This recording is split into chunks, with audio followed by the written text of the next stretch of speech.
За бүгдээрээ сайн байцгаана уу? Та өнөөдөр та бүхэнтэй эзнээг хуваалцж байгаадаа баяртай байна. Та өнөөдөр та бүхэнтэй эзнээгээс хуваалцахдаа цөлийн амьдрал гэдэг сэдвээр хуваалцах болно. Ямар сэдвэр гэсэн мөлий? Цөлийн амьдрал. Тэгээ цөлийн амьдрал гэхээр юу бодогдож байна? Элс бодогдож байна уу? За халуун бодогдож байна. За надад бол цөлийн амьдрал гэхлээр тийм хэцүү амьдрал санаанд ордог. Тэгээ Христ итгэгчид бид нэр амьдралд хэцүү зүйл тохиолдоод үйлчлэлдээ ядраад, цөхрөөд, зовлонтой байх үедээ би ч одоо цөлийн амьдралаар амьдарч байна да. Бид нар цөл дундуур туулж байна да гэж их ярьдаг. Тэгээ энэ нь юутай холбоотой вэ гэхлээр Израильчуудыг эзэн 40 жилийн турш цөлийн амьдралаар удирдсантай холбоотой байдаг. Маш богино хугацаанд орох боломжтой байсан тэр газарт 40 жилийн турш цөлийн амьдралыг туулан байж, нэг үе алдан байж ээж Канаан газар орсон Израильчуудын гашуун гэж хэлж болохоор тийм түүх, тийм амьдрал бас санаанд ордог. Тийм учраас Христ итгэгчид бид нар юу гэж хэлдэг вэ гэхээр асуудал тохиолдох үед, бэрхшээл тохиолдох үед, үйлчлэл амжилтгүй байх үед, үйлчлэл нэг л тийм хуурай болох үед, үйлчлэл дунд яваад бүр ядраад за яана би ч одоо энэ олон жил үйлчлээд одоо үр жимсний яасан ч үлээ. Одоо дараа дахиад ийм олон жил үйлчлээд үр жимсний энэ хэмжээнд байвал би одоо яах ч үлээ. Тэгээ зарим хүмүүс ярьдаг. Байдаг залуунаасаа бурханд зориуллаа, юу ч үйлдэлээ гэж. Гэхдээ энийг та хизээж битээлээрэй. Бурханд та залуунаас байтугай хамгийн сайн сайхныгаа өргөссөн ч гэсэн тэгээд та түүнийхээ төлөө бодсон, сансан, хүссэн зүйл аваагүй байсан ч гэсэн битээ хизээч бурхныг буруутгаж бурханд битээ гомдлоорой. Яг л бурханд үйлчлэн гэдэг бол хувь тавилан гэж би итгэж байна. Тэгэхээр цөлийн амьдралын талаар ярихлаар нүүн хэцүү, зовлонтой, бэрхшээлтэй гэсэн тийм зүйлсүүд гарч ирдэг. Одоо хэдэн сарын өмнө би бурхны өмнө бас залбирах амьдралынхаа талаар, үйлчлэлийнхээ талаар, гэр бүлийнхээ талаар үнэхээр эзнээс зуурах, эзний үгийг сонсох, эзний үгийг хүсэн хүлээх шаардлагатай тийм өдрүүдийг манай гэр бүл, манай чуулган туулсан. Тэгээ тэр өдрүүдэд би бурхнаас нэг зүйлийг үнэхээр гуйж авсан. Бурхан минь ээ, та намайг өрөөхгүй байж болно. Та надад амжилт өгөхгүй байж болно. Эзэн минь та надад зүгээр үгээл өгч. Яг та надад яг танаас өгөгдөх. Тэг яг миний амьдралыг хөтлөн дагуулах тэр үгийг л надад өгөөч гэж. Тэгэд нэлээд удаан хугацаанд залбирсан. Тэгээ залбирсны эцэст би болохоор тийм нэг гоё үг орж ирнэ гэж утсан байхгүй. Ерөөл. Ивэл юу гэдэг одоо хэцүү цаг чинь дууслаа гэлээ. Тийм нэг гоё үг л тийм юм бодоол байжсэн. Тэгсэн чинь яг эзэн нэг үгийг сануулж хэлсэн. Цөлийн амьдрал. Цөлийг туулна гэсэн. Тийм үг. Тэгээд би тэрийг итгэхийг хүсээгүй байхгүй тэр үгэнд. Үгүй бурхан арай өөр үг өгөх бах. Энэ бол зүгээр миний бодол тий. Ингээ нөхцөл байдлаа харангуйтаа би цөлд байна гэж дүрслээд тэгээ би өөрөө өөртөө цөлийн амьдрал гэдэг үг өгөөд байна. Тэгээд үргэлжлүүлээ залбираад эзэн минь арай өөр үг өгч гэж. Тэгээд залбирсан чинь эзэн яг тодорхойлсон. Тийм ээ би чамд яг энэ үгийг өгч байна. Цөлийн амьдрал. Чи цөлийг туулах болно гэж. Чи цөлийг туулах ёстой гэсэн тэр үгийг өгсөн. Тэгээд би үнэхээр бурхны өмнө хэлсэн ба. Ийм удаан залбираад таны өмнө суугаад танаас зуурсны эцэст та надад ийм хэцүү үг өгч байгаа юм уу гэж. Яг тэгвэл миний төсөөл юу байсан бэ гэхээр цөлийн амьдрал гэдэг бол үнэхээр хэцүү амьдрал. Тэгээ би цөлийн амьдрал гэсэн үг авсан юм бол би бүр цөлд амьдарч байгаа юм шиг ерөөсө зовх юм байна. Гайл зүдрээл дуусах юм байна гэсэн тийм ойлголттой байсан. Тэгээ яг цөлд юу болсон юм бэ гэдэг талаар Библиэс үргэлжлүүлэн уншиж хэлсэн. За цөлд ер нь юу болсон? Тэгвэл тэр 40 жилийн хугацаанд ер нь Израильчууд ямар цөлөөр туулсан ойлгомжтой тэр амьдралынхын туршид юу болсон юм бэ гэдэг талаар. Тэгээ Нехемийн номын 9:19-с 22 дээр маш товчхоноор Израильчуудыг цөлд бурхан Израильчуудад хэрхэн хандсан бэ гэдэг талаар бичсэн байгааг олж харсан. Нехемийн номын 9:19-с 22. За энэ ингэж хэлсэн байна. Та өөрийн агуу инэрлэр тэднийг цөлд орхисонгүй. Тэдний замыг заахын тулд үүлэн баганч өдрөөр тэднийг орхисонгүй. Тэдний явах замыг гэрэлтүүлэхийн тулд галан баганч шөнөөр тэднийг орхисонгүй. Тэдэнд зааварчлахын тулд та өөрийн сайн сүнсийг өгөв. Тэр өөрийн маанаг тэдний амнаас салгасангүй. Тэр тэднийг ундаасгад нь ус өгсөн. Үнэхээр цүлд 40 жилийн турш та тэдний төлөө бэлтгэсэн ба тэд эс гачигдав. Тэдний хувцсан чилэгдээгүй, хөлн ч хавдаагүй. Та мөн тэдэнд хаанчлууд ард түмнүүдийг өгч, тэднийг хэл хязгаараар нь тэдэнд хуваав. Тэд Хешбоны хаан Сихоны газрыг, Башаны хаан Огийн газрыг эзлэв гэжэлсэн. Цүлд тэд нар хэцүү байсан байх. Тэг ерөн хүн цүлд амьдрий гэж нэг бодохгүй л бахал та. Тэр тусмаа 40 жил. Бидний амьдралд хэцүү зүйл тохиолдох үед за энэ амьдрал маань жоохон удаан үргэлжлээсэ гэж боддог хүн байхгүй сте. За энэ нэг 40 жил үргэлжилжээсэ 40 жил сайхан зовчий гэж боддог хүн байхгүй. Хурдан дуусаасаа энэ цаг хизээ дуусах юм бол энэ асуудал хизээ дуусах юм бол гэж бид нар үргэлж боддог. Тэг би энэ Нехемия номоос өнөөдөр би та бүхэнтэй 4 зүйлийг хамтдаа хуваалцахыг хүсэж байна. Цүлд Израильчууд бурхантайгаа хамт алхаж байсан. Хинтээ хамт алхаж байсан гэсэн юм?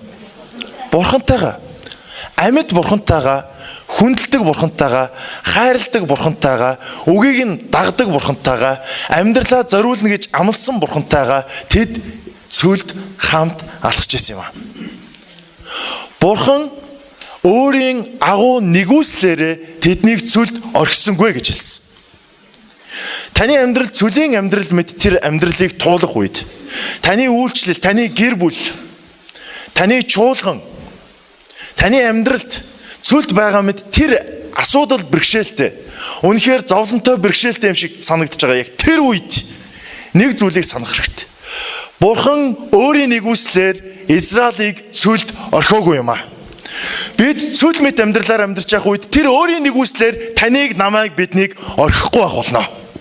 Бид цүлийн амьдрал донд байх үед Бурхан бидэнтэй хамт байх болно. Бурхан бидэнтэй хамт алхах болно. Цүлийн амьдрал гэдэг бол Бурханаараа орхигдсон амьдрал биш, харин Бурхан илүү их санаа тавьж байгаа, Бурхан үргэлж хамт байгаа тэр амьдрал юм аа. Үнэхээр цүлд бид нар ганцаараа юм шиг бодогдох үе байдаг. Бид зовх үедээ ганцаараа юм шиг хинч намайг тоодоггүй, хинч намайг халамжилдаггүй, хинч надтай ярьдаггүй, би ганцаараа хинч миний төлөө санаа тавьдаггүй, хинч намайг сонсдоггүй, ингэдэггүй, тэгдэггүй, тийм ийм гэж бид нар өөрийн ирэхгүй бид нар боддог. Харин гэхдээ Бурхан нэг зүйлийг хэлдэг. Хүү минь, охин минь, би ямар ч үед чамайг орхихгүй. Ягдгүй би чамайг орхиж чадахгүй. Ягдгүй би чамд хайртай учраас. Чи бол миний хайртай хүү, чи бол миний хайртай охин. Би чамайг орхиж чадахгүй. Библиэлд өгүүлсэн мэтлэр их хүн төрүүлсэн мөрөө мартаж чадахгүй. Мартаж чаддаг юм аа гэхэд чиний Бурхан мартаж чадахгүй гэж салалаа. Үнэхээр цүл мэт амьдрал донд эзэн таныг, намайг, биднийг орхихгүй, бидэнтэй хамт алхах болно. Яг гэвэл бидний Бурхан бол амьдралын бүх нөхцөлөд бидэнтэй хамт байдаг. Асуудал тохиолдох үед биднийг орхиж явчих. За асуудлаа шийдчихээрэй. Асуудлаа шийдсэн чи дараа би буцаад ирээ гэдэг Бурхан бол таны Бурхан биш. Харин асуудал донд, бэрхшээл донд, зовлон донд илүү их таныг халамжилж, илүү их тантай хамт байдаг Бурхан бол таны Бурхан юм аа. Таны Бурхан юм. Бурхан биднийг ямар ч зовлонгүй амьдралаар амьдруулна гэж амлаагүй. Бурхан Израилийг амархан замаар хөтлөн дагуулна гэж амлаагүй. Бурхан Израиль Канаан газрыг амласан үнэн. Харин Канаан газар очих замыг нь би шув шулуун байлгах нь, ав амархан байлгах нь, та нар ерөөсөө сайхан хангаа газраар явж хагаад Канаан газар орно гэж Бурхан амлаагүй. Харин Бурханы амлалт бол та нар Канаан газарт орох болно гэсэн амлалт байсан. Харин явах замыг нь Бурхан өөрийнхөө хүссэнчлэн удирддаг. Бурхан танд төлөвлөсөн, надад төлөвлөсөн, бидэнд төлөвлөсөн гайхамшигтай төлөвлөгөө байгаа. Тэр гайхамшигтай төлөвлөгөө амлалтууд танд байгаа. Танд гайхамшигтай алсын хараанууд байгаа. Танд хүсэл мөрөөдлүүд байгаа. Бурханаас ирсэн үнэхээр Бурханы хаанчлалыг дэлхийн төлөө хийх маш олон хүсэл мөрөөдөл, тэмүүлэл, алсын хараа танд байгаа. Тэр болгоныг чинь биелүүлж өгнө гэж Бурхан танд амласан. Харин тэр биелэгдэх хүртэл ямар замаар тулах вэ гэдгийг та бид хоёр сонгодоггүй. Бид Бурхнаар удирдуулан явах бол тэр нь цөлийн зам байх үе байдаг. Харин гэхдээ цөл дунд амьдрах үед Бурхан таныг, намайг, биднийг орхихгүй. Тэр өөрийн нэгүслэр биднийг орхихгүй. Тэр бидэнтэйгээ хамт алхах болно. Мөн эзний үг болох Библиэс харах юм бол цөлд Израильчууд Бурханаараа хангагдж байсан гэжсэн. 9-р бүлгийн 20-р ишлэлдэр тэдэнд зааварчлахын тулд тэр өөрийн сайн сүнсийг өгсөн. Тэр өөрийн маанаг тэдний амнаас салгасангүй. Та тэднийг ундаасахад нь ус өгсөн гэж хэлсэн. Цөлд тэд нар явж байх үед хоол унд олох ямар ч их сурвалжгүй газар нутагт, хангагдах ямар ч боломжгүй нөхцөл байдал газар нутагт Бурхан гайхамшигтайгаар Израильчуудыг маннагаар хангаж ирсэн юм аа. Цангах үед нь цөлд боломжгүй зүйлийг хийж тэдний төлөө ус гаргаж ирсэн. Бид цөлийн амьдралаар амьдарч дутагдж, гачигдж таны хүссэн болгон, миний хүссэн болгон миний амьдралд байхгүй үед заримдаа бид нар гомдолдог. Би Бурхны хаанчлалын төлөө үйлчлээд, би Бурхны хаанчлалын төлөө бүтэн цагаар зориулж яваад, тэгээд эцсийн эцэст би ийм л хэмжээнд байх юм гэж үдэ гэж бодох үе байдаг. Бид дутагдж, гачигдж байгаа юм шиг санагддаг боловч их эзэн бидэнд хэрэгцээтэй зүйлсийг мэддэг Бурхан юм аа. Тэр хэрэгцээтэй цагт нь яг цагтаа тэр хоцрохгүйгээр маанагаар, усаар цөлд амьдарч байгаа та биднийг хангах болно. Цөлд Израильчууд Бурханаараа хангагдж байсан юм аа. Цөлд Израильчуудад Бурханаас өөр найдах зүйл байгаагүй. Цөлд Израильчуудад Бурханаас өөр их сурвалж байгаагүй. Тэгээ миний нэг хобби бол олон улсын мөнгөнд тэмдэг цуглуулдаг. Тэгээ надад одоо 100 гаруй орны мөнгөнд тэмдэгт байдаг. Тэр дотроос нэг сонирхолтой улсын мөнгөнд тэмдэгт байдаг. Тэр бол Шинзланд улстай хил залгаа байдаг нэг арлын орн. Свазиланд гэдэг тийм арлын орн баг.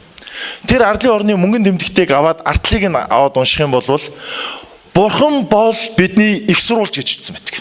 Мөнгөнд тэмдэгт тэр. Бурхан бол бидний их сурвалж. Цөл амьдарч байгаа таны, Бурханд үйлчилж байгаа таны, Бурханы хаанчлалын төлөө үйлчилж байгаа бидний их сурвалж бол Бурхан юм аа. Хэрвээ Израильчуудыг Бурхан цөлөөр удирдаагүй байсан бол тэр хангалттай сайхан хангаа газраар удирдаад, үржил шимтэй газраар удирдаад тэд нар өөрсдөө жимс түүж идээд, тэд нар өөрсдөө ан хийж хоол олж идэх боломжтой байгаад явсан бол эцсийн эцэст Израильчууд бид нар сэргэлэндээ хоол олоод идсэн юм аа. Бид ажиллаж хөдөлмөрлөөд хоол олж идсэн юм аа гэж тэд нар ярих байсан. Харин тэд тэгж ярих боломжгүй элсэн цөлөөр удирдуулахдаа өнөөдрийн бидэнд нэгэн сургамжийг үлдээсэн. Бидний их сурвалж бол, Израилийн их сурвалж бол Бурхан байсан шиг, таны их сурвалж бол, бидний их сурвалж бол Бурхан юм аа. Бид хизээч юугаарч дутагдахгүйгээр бүх зүйл бидэнд элбэг хангалуун байгаад тэгээ бид нар зүгээр л үйлчлэл хийгээд яваад байгаа бол бид Бурхан бол хангагч гэдгийг бид амьдралаараа мэдэрч чадахгүй. Энэ бол бидний зөвхөн толгой мэдлэг болж үлдэх болно. Бидний амьдрал тохиолдож байгаа хүнд хэцүү асуудлууд, бидний амьдрал туулж байгаа үйлчлэлийн хүнд хэцүү цагууд бидэнд Бурханыг амсаж үзэх боломжийг өгдөг юм аа. Бидний толгой мэдлэг бидний зүрхэнд орж ирэх. Бидний толгой мэдлэг бидний амьдралд орж ирэх боломж бол цөлийн амьдралаар амьдарч байгаа тэр цаг үед хүнд хэцүү амьдралаар туулж байгаа таны үйлчлэлийн цаг өдрүүд үнэхээр хүнд хэцүү цагуудыг туулж байгаа таны амьдрал бол Бурханыг өөрийнхөө амьдралд амсаж үзэх, өөрийнхөө амьдралд мэдэрч үзэх. Үнэхээр Бурхан байдаг гэдгийг хизээч маргахааргүйгээр, хизээч ухрахааргүйгээр, хизээч үгүйсгэж чадхааргүйгээр ойлгох тэр цаг бол бидний цөлийн амьдрал донд Бурхан бидэнд мэдүүлдэг юм аа. Бидний сургуульд байхад олон багш нар биднэрт хэлдэг байсан. Тэд юу гэж хэлдэг байсан бэ гэхээр та нар бол одоо сайхан мэдээд авнаа. Харин Библийн сургуулаа төгсөөд харин та Бурханы сургуулийг сурч эхлэх болно гэж. Та үйлчлэл дээр гараад, амьдрал дээр гараад явах үедээ та Библийн сургуульд онлоор маш олон зүйлийг мэдчихсэн боловч та сураад мартсан байсан олон зүйлийг чинь Бурхан таны амьдрал тохиолдож байгаа зүйлсээр дамжуулаад зааж өгөх болно гэж. Таны Бурхан алдаа гаргадаггүй бурхан. Бурхан Израильчуудыг цөлөөр дагуулахдаа алдаа гаргаагүй. Түүнд төлөвлөгөө байсан. Бурхан өнөөдөр таныг цөлийн амьдралаар дагуулж гинэ үү? Өнөөдөр таны үйлчлэлийг Бурхан хэцүү замаар дагуулж гинэ үү? Өнөөдөр та Бурхан руу хашгирч гинэ үү? Бурхан алдаа гаргаагүй. Бурханд таны төлөө, таны үйлчлэлийн төлөө, таны чуулганы төлөө, таны гэр бүлийн төлөө гайхамшигтай төлөвлөгөө байгаа. Яг тэгвэл Бурхан алдаа гаргах боломжгүй. Тэр бол төгс төлтөр Бурхан. Тэр тусмаа Бурхан бол бидний аав. Тэр өөрийнхөө хүүхдүүдийн амьдралд алдаа гаргаж тэднийг золиос болгодог Бурхан биш. Магадгүй бидний хүсээгүй зүйл бидний амьдралд тохиолдож байгаа бах. Магадгүй бид дутагдаад гачигтлыг хизээч хүсэхгүй бах. Гэхдээ тэр зүйл бидний амьдралд тохиолдсон ч энэ бол алдаа биш. Энэ бол алдаа биш. Бурхан таныг, намайг, биднийг сургадаг, бидний төлөө гайхамшигтай төлөв бэлдсэн байдаг. Цаг нэрэхэд бид нар тэр төлөвлөгөөнд бид өрөөгдөх болно. 3 дугаарт цүлд Израильчууд Бурханаараа хамгаалагдаж байсан. Хамгаалагдаж байсан. Цүлд ямар ч дэлгүүр байхгүй, бас үйлдвэр байхгүй. Тэгээд мал амтан байхгүй учраас хувцас сэлгэж өмсөх, хувцас ан хийгээд хувцас өмсөх боломж байхгүй. Тийм нөхцөл байдал тэд нар амьдарч байсан. Тэгсэн чинь 22 дугаар эшлэлээр та мөн тэдэнд хаанчлуудыг өгч тэдний хил хязгаарыг тэдэнд хуваав. Биш 22 биш. 21 дээр юм шиг байна. Тэг юу гэж хэлсэн бэ? Үнэхээр цүлд 40 жилийн турш та тэдний төлөө бэлтгэсэн ба тэд ис гачигдав. Тэдний хувцсан ч илэгдээгүй, хөлнж хавтаагүй гэжэлсэн. Амен. Ер нь нэг гутлаа 40 жил өмссөн хүн байна уу? Тэ. За амьдрал тийм сайн биш байна л да. Гэхдээ бид нар 40 жилд бол гутлаа нэлээд сольжод байгаа шүү дээ, тэ? Үгүй мүү? Сольж байгаа үстэй. За зарим нь солихгүй байгаа юм шиг байна. За би 40 жил өмсөе гэдээ бодоод байгаа юм шиг. За ямар ч байсан Израильчууд ганц нэг Израиль хүн биш. Нэг Израиль хүн биш. 2 сая Израильчууд ард түмнээрээ 40 жилийн турш цөлөөр Бурханаар өдөрдуулахдаа хувцс нь нэлэгдээгүй, гутал нь нэлэгдээгүй. Тэгээд тэдний хөл нь хавтаагүй гэжэлсэн. Бурхан тэднийг хамгаалж исэн юм аа. Цөлд Бурхан өөрийн ард түмнийг хамгаалдаг юм аа. Цүл бол хаягдсан амьдрал биш. Хэцүү байна гэдэг бол бид Бурханаар хаягдсан гэсэн үг октоос биш. Тэр таны амьдралыг, бидний амьдралыг хамгаалдаг Бурхан юм аа. Яг тэгвэл цүлд тэд нар гутлаалаад өмсөх боломжгүй, хувцас солих боломжгүй гэдгийг Бурхан мэдчихсэн учраас тэр өөрийн гайхамшигтай төлөвлөгөөгөөр тэднийг хангах гайхамшигтай төлөвлөгөө бэлдсэн. Тэр ямар төлөвлөгөө байсан бөхлөөр хувцас нь илэгдэхгүй байх төлөвлөгөө. Үүнийг зөвхөн Бурханд л хийх боломжтой. Энэ тохиолдол зөвхөн Бурханд л боломжтой. Өөрөөр хэлэх юм бол Бурхан таныг хамгаалдаг гэдэг нь зөвхөн Бурханд боломжтой зүйл таны амьдралд тохиолдох болно. Үнэхээр танд хэцүү мэд санагдаад би эндээс гарах ямар ч арга зам байхгүй, ямар ч боломжгүй, би ингээл өнгөрөө гэж бодож байгаа тэр үед Бурхан танд хэлэх болно. Би боломжгүй боломжтой болгоно. Би чамайг хамгаалах болно гэж хэлдэг. Халелуя. Яг тэгвэл таны Бурхан бидэнд хайртай Бурхан юм аа. Хэдийгээр Израильчууд цүлд байсан ч гэсэн тэдний аюулгүй байдлыг Бурхан хамгаалж ирсэн. Бид нар үнэхээр найдваргүй юм шиг, хинч биднийг өмгөөлөхгүй юм шиг тэр нөхцөл байдалд орсон ч гэсэн бид нэг зүйлийг бодох хэрэгтэй. Цүлд Бурхан Израилийн ард түмнийг хамгаалж ирсэн. Хамгаалж ирсэн. Гутал нэлэгдгээс хамгаалж ирсэн. Хөлн хавтгаас буюу өвдгөөс хамгаалж ирсэн. Бурхан тэдэнтэй хамт байсан. Боломжгүй мэд тэр нөхцөл байдлуудад Бурхан таныг хангаж хамгаалах болно.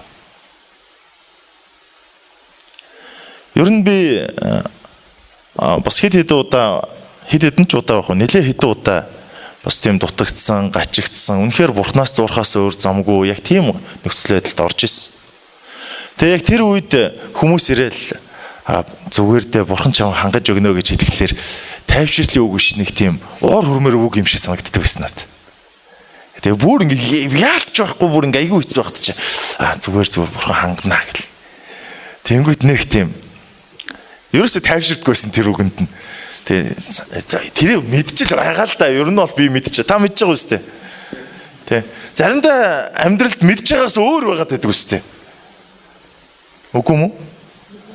За та нарын үгүй гэж боддог. Миний амьдралд тэгдэг байхгүй. Би та нарыг заавал нялаад яах вэ? Миний амьдралд заримдаа миний мэдж байгаас өөр байдаг. Бурхан хангана гэж би мэддэг. Тэгсэн мөртлөө би дутагтаад байдаг. Бурхан эдгэн гэж мэддэг. Гэсэн мөртлөө өвдөд байх үе байдаг. Гэхдээ тэр үед найдвар хизээч тасрахгүй. Бидний Бурхан бол итгэмжит Бурхан. Тэр цагаасаа хоцордоггүй, тэр алдаа гаргадаггүй, тэр аливааг төрүүлж хийдэггүй, хожимдож хийдэггүй. Тэр яг цагтаа биднийг хамгаалж, харж хандаж өрөөх болно. Амен. Өнөөдөр магадгүй бидний олонх нь бас эдийн засгийн хямрал хэцүү байна, зовлонтой байна. Ийм байна, тийм байна гэж бид нар ярьж байгаа.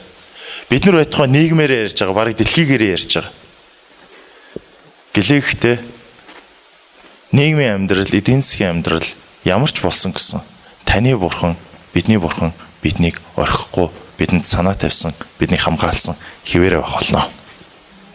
Хамгийн сүүлд дөрөвдүгürt цүлд Израильчууд Бурханаараа удирдуулж ирсэн. Бурханаараа удирдуулж ирсэн. Тэднийг гал ба үүлэн багнаар удирдах гэсэн. Бид Египтээс гарсан номыг унших юм бол гал ба үүлэн баг нь зогсоход Израильчууд зогсдог байлаа. Явхад тэд нэр явдаг байлаа гэж хэлсэн.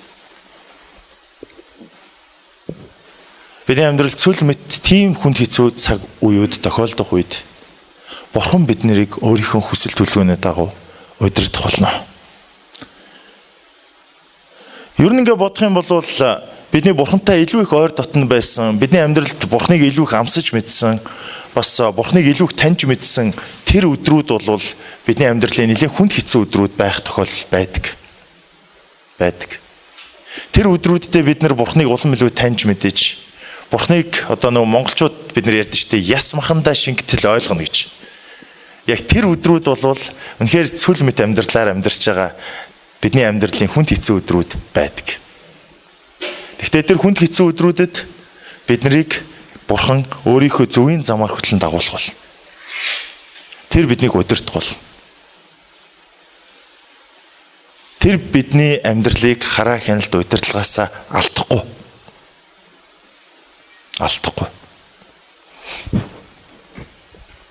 Бурхан бидний амьдралыг удирдахдаа, Бурхан биднийг чиглүүлэхдээ зөөрөмгөлдөггүй.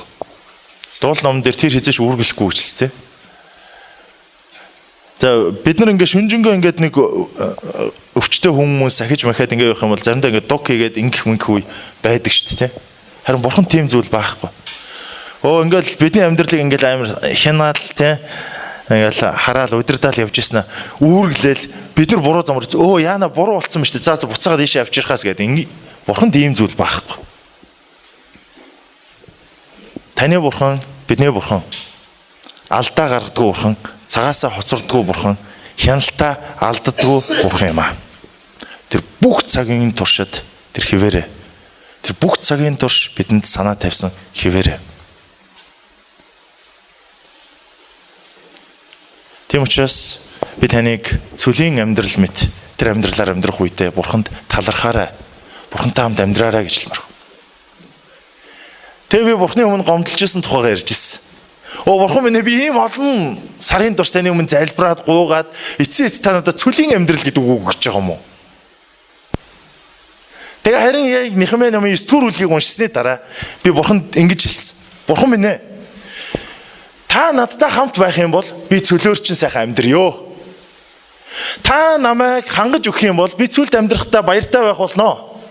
Би танаар хамгаалагдсан юм бол би юунаас айх вэ? Та намайг удирдах юм бол би таныг хүсэж байгаа, таны удирдах байгаа тэр газраар гомдлохгүйгээр, баяртайгаар, урамтайгаар урагшлах болно гэж. Өнөөдөр би итгэлийн ахын дүүс таныг би уриалж байна. Эзэн өөрийн агуу нэгүслэр таныг орхихгүй. Тэр таныг хангаж хамгаалах болно.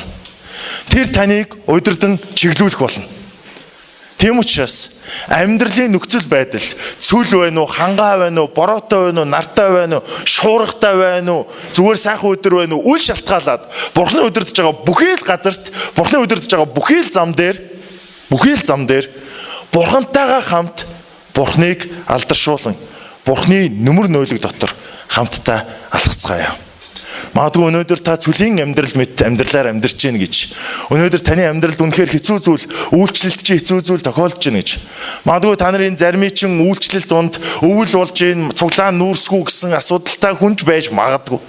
Ямар ч нөхцөл байдал байлаа гэсэн. Бурхан таныг хараа хяналтаасаа алдаагүй шүү. Бурхан таныг хайрлсан хэвээрээ байгаа шүү. Бурхан таны төлөө, бидний төлөө санаа тавьсан хэвээрээ байгаа шүү. Бурхан биднийг хэрэгцээтэй зүйлсээр хангаж өгөх чадaltaй хэвээрээ л байгаа шүү. Тийм учраас баяртайгаар, талархалтайгаар Бурхандаа үйлчилж, Бурханы алдрын төлөө явцгаая. Тийм ээ. Цүлийн амьдрал донд байсан ч Бурханаараа удирдуулж, Бурханаараа хангагдаж, Бурханаараа хамгаалагдаж, Бурхантайгаа хамт урагшилцгаая гэж таны эзэн нэрээр өрөөж байна. Тэгээ бид хамтаа эзэн тандаа залбирцгаая.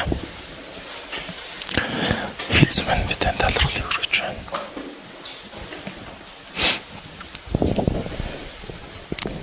Бурхан аав минь, би танд бүх талархал, бүх магтаал, бүх хүндлийг өргөж байна.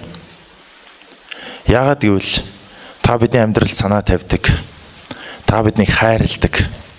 Та биднийг хизээч орхидоггүй. Та бидний амьдралд хизээч алдаа гаргадаггүй. Та биднийг хангаж, хамгаалж, өрөөж, ивэж, удирддаг. Таны гайхамшигтай ариун сүнс бидэнтэй үргэлж хамт байдгийн төлөө би танд магтаал, талархлыг хүргэж байна. Өнөөдөр бид нар яг цүлд амьдарч байгаа мэт амьдралын нөхцөл байдал донд байх үед эзэн та биднийг тайвшруулж өгөөч. Эзэн та өөрийн үгээр биднийг урамшуулж өгөөч. Эзэн таны үгэнд хэлсэн таны хангалт, таны хамгаалалт, таны удирдамж, таны оршихуй бидэнтэй үргэлж хамт байгаасаа гэж гуйж байна. Их эзэн минь өнөөдөр үйлчлэл донд, амьдрал донд хүнд хэцүү нөхцөл байдлыг туулж байгаа. Тань руу хашгирч байгаа нэгэн байгаа бол Бурхан минь та тэдэнд хамт байгаа гэдгээ энэ өдрүүдэд мэдүүлж өгөөч. Таниулж өгөөч. Хүчрхжүүлж өгөөч. Зоригжуулж өгөөч эзэн. Эзэн эх өдрүүдэд та гайхамшигтай гэрчлэлүүдийг Бурхан таныг амьдралаараа амсаж үзсэн, мэдэрч үзсэн гайхамшигтай тэр цагуудыг бидэнд зөвшөөрч өгөөч гэж гуйж байна. Бүх алдар, бүх магтаалыг танд өргөе. Их эзэн минь бидний амьдралаар дамжуулаад, бидний үйлчлэлээр дамжуулаад таны хаанчлал улам илүү тэлэх болтугай. Таны хаанчлал улам илүү өргөж болтугай. Бүх магтаал алдрыг танд өргөөд бид эзэн Есүсийн нэрээр залбирanгуйлаа. Амен. Амен. Эзэн та бүхнийг өрөөх болтугай.